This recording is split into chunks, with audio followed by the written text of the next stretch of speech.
Welcome to Private Asset Management's Week in Review. Today is Friday morning, July 22nd.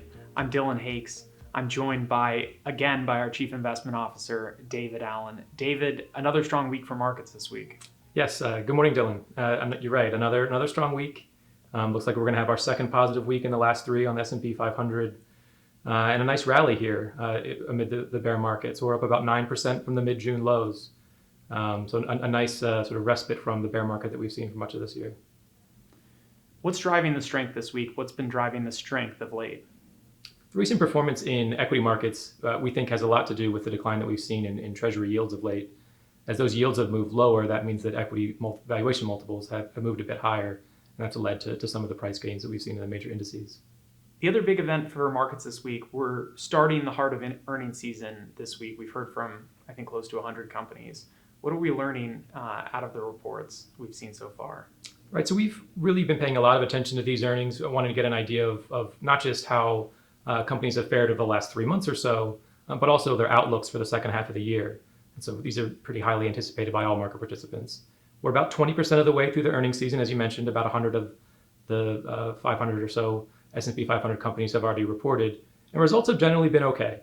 So we've had beats on consensus estimates for both revenue and earnings, about 1% and 4% respectively. So that's a good sign.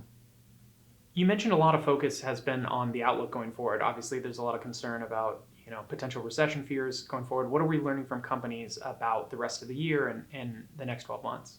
So outlooks have held up pretty well. One of the ways that we track that is by looking at equity analysts' consensus estimates for earnings for both 2022 and 2023. And at least this far through earnings, we haven't seen a big change there. So estimates for 2022 are quite flat over the last 4 weeks. Over the last 4 weeks for 2023, we've actually seen estimates only come down about 0.5%. So again, those are still pretty good signs of pretty stable outlooks versus what we saw before heading into the earnings season. Another piece of big news we heard this week, we heard from the European Central Bank. They decided to finally raise rates. What did we learn on that front? The headwinds that the European economy is seeing are largely the same as what we're seeing here in the U.S. Higher inflation, largely coming from higher prices for food and energy. But Europe's close association with both Ukraine and Russia means that those headwinds are perhaps even stronger than they are here in the U.S. And so there's been a lot of incentive for policymakers to increase interest rates. And that's what we saw this week from the ECB. A 50 basis point increase in their policy rate. This is the first rate increase by the ECB in 11 years. And one that was largely a surprise. Just a couple of weeks ago, most expectations were for a 25 basis point increase. So it seems like the ECB is trying to put out a first step, a pretty forceful first step in combating inflation in the European economy. We've seen this week the dollar give up some of the gains that it put up earlier this year. Is that being affected by the ECB's decision to raise rates? It does. So as interest rates increase in Europe, that increases demand for the euro and decreases demand for the dollar on the margin. And so that's resulting in the weaker dollar that we've seen of late. It's important to keep in mind that the dollar is very strong from a historical perspective because of the Fed's tightening that it's taken so far this year and what is expected in the coming months. So though the dollar is weakened somewhat, it's still very strong from a historical perspective.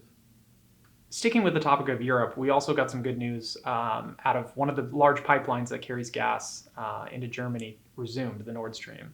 What did we learn on that front? I would say that we got qualified good news in terms of Nord Stream this week.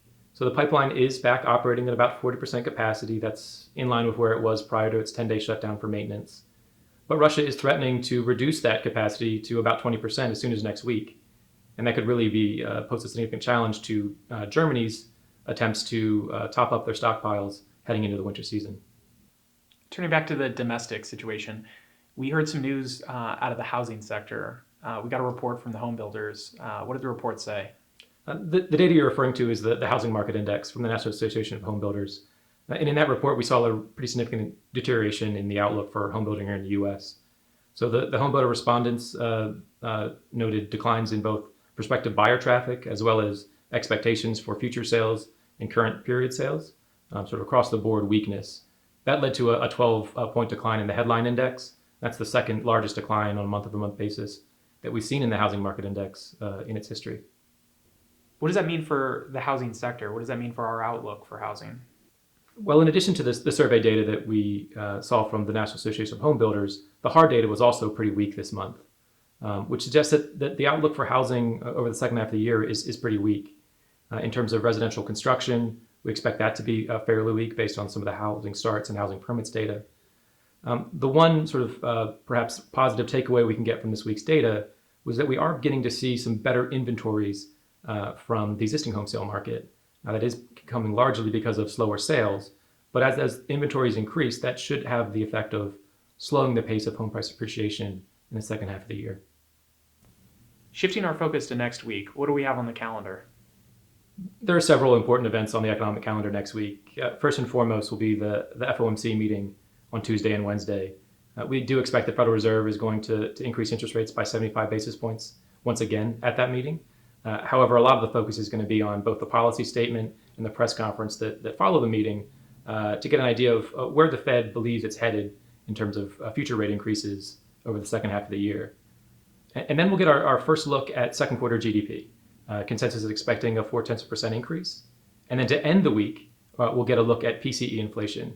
Much like what we saw in CPI inflation earlier this month, we are expecting to see an acceleration in headline PCE, mostly due to food and energy prices. However, core PCE is expected to be stable at about 4.7% year over year. We've talked about us starting off the heart of earnings season. What are we going to see next week on the earnings picture? Well, next week, we're really going to get into the meat of earnings season. Several of the largest tech companies in the S&P 500 will be reporting their results next week. And so those announcements, as well as all the economic data that we're expecting next week, really has the potential to make next week one of the more consequential periods in terms of markets and economics this summer. Next week will definitely be an eventful week for markets. We'll have plenty to discuss on next week's video. I want to thank everybody for joining us for Private Asset Management's Week in Review. We'll see everybody next week.